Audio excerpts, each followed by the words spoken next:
At the time of this recording, the game score between the Oklahoma City Thunder and the Indiana Pacers is 90-60 at the end of the third quarter. This is over. So OKC is going to lose this game, and they haven't really had a chance outside of, the first quarter.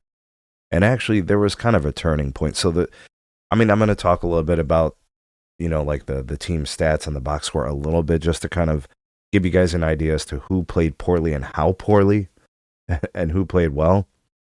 But what this boils down to is OKC actually came out really solid, playing a quality brand of basketball, getting the ball into the paint.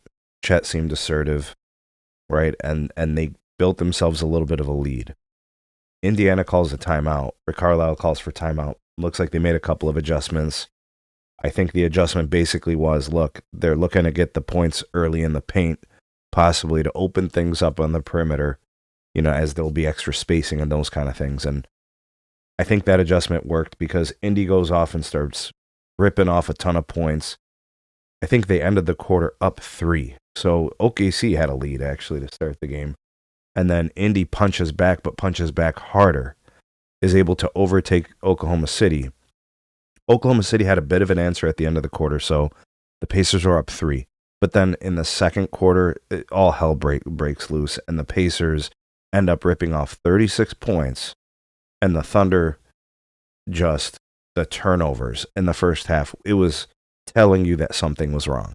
The Pacers had pressure, but some of the self-inflicted wounds, obviously, I think the Pacers were very, very intense.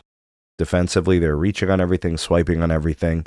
The moment SGA touched the ball in the paint, doubles and triples, right? And he turned over the ball too. He is not free of critique in this game. J-Dub was a mess, with the turnovers. Just to give you guys some perspective, right? The game's not over. We have a whole quarter to play. And OKC already has like 20 turnovers. And they gave up 19 points off of those 20 turnovers or something along those lines. The Pacers have made a living off of fast break points all year long. The Thunder have contained that all series long, not tonight. The Pacers have over 20 points as of right now, fast break points.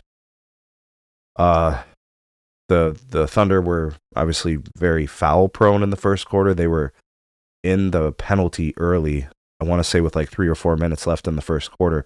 Those are easy points for the Pacers. McConnell comes off the bench, starts tearing up Case and Wallace, right? I don't know. There was a lot of things we could point to, but those were the main takeaways. I think there was one point where the Oklahoma City Thunder were like 1 of 11 from 3 or something outrageous. As of right now, I think they've made maybe 20% of their threes. It's not that they've taken a bunch of them, they just weren't making them, right? So that kind of disrupts the flow of their offense because they like to hit some of those.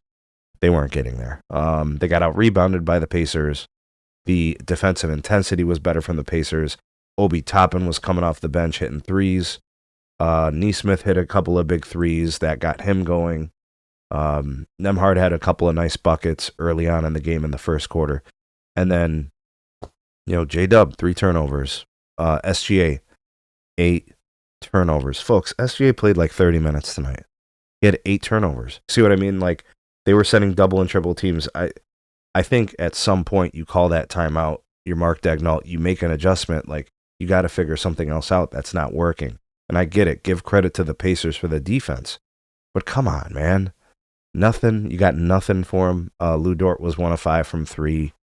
J-Dub was 0 of 4 from 3. Chet was 0 of 3 from 3. He was not his usual impactful self. No blocks, no steals. Only 6 rebounds. Like the Thunder just did not look good.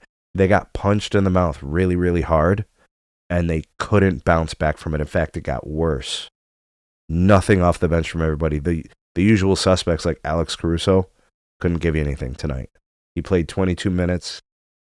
I think he had a minus 33 plus minus. And then for the Pacers, it was just balance. It was just a bunch of guys doing a bunch of stuff, right? Siakam didn't shoot great, but had 13 rebounds with 5 offensive. He had 3 assists. He had a block, right? So impactful in lots of different ways. Nesmith, I talked about his couple of threes. They were very timely in the first half. Miles Turner's been a non-factor in the series. That continued. Nembhard was fantastic.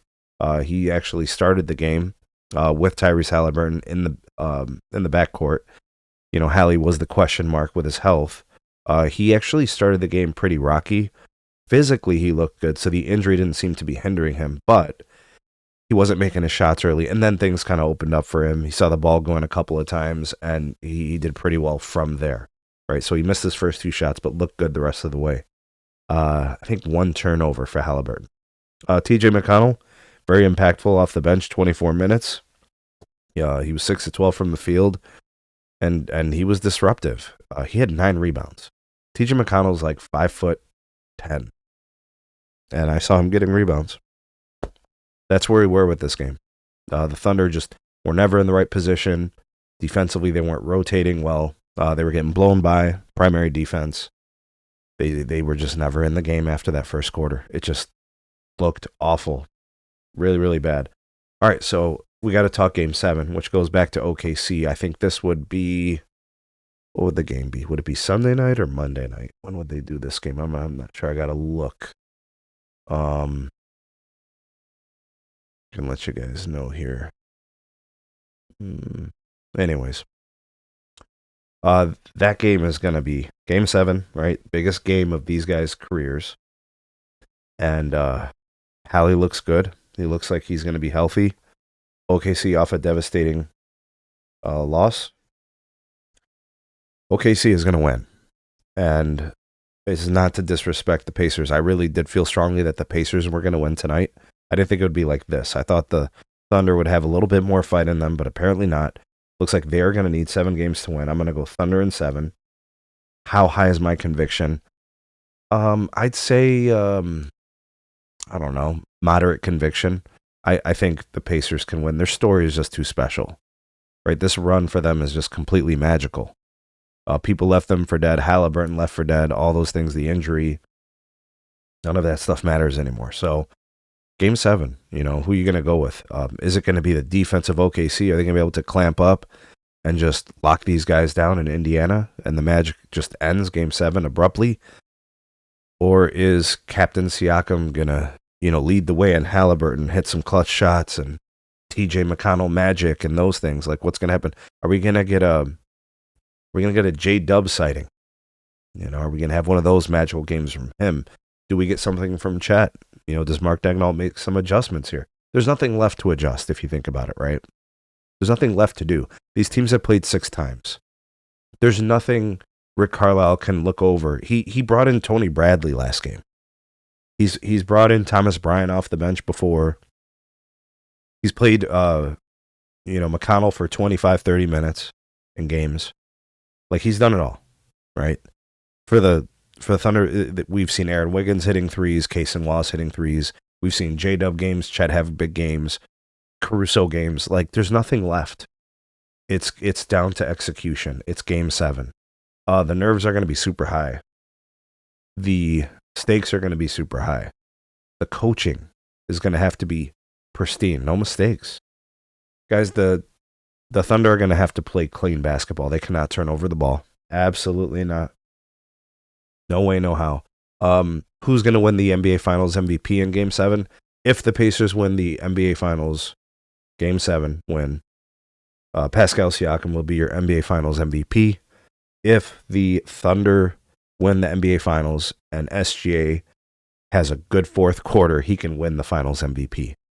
I guess there's a possible chance that if J-Dub goes off for 40 or something, he could win the NBA Finals MVP. Maybe. I don't know if you guys agree or disagree with that. I'm going to lean towards SGA because I think he'll be most impactful. He knows what's at stake here. His legacy begins now. NBA Finals MVP, NBA Finals win, champion, and NBA League MVP, right? Let me know what you guys think for Game 7. This game is awful and done. We'll talk to you guys soon. You know what? We might do a live stream before the next game. So keep it locked and keep it tuned. Like, share, subscribe. Check out some more videos. We'll see you guys soon on the next one.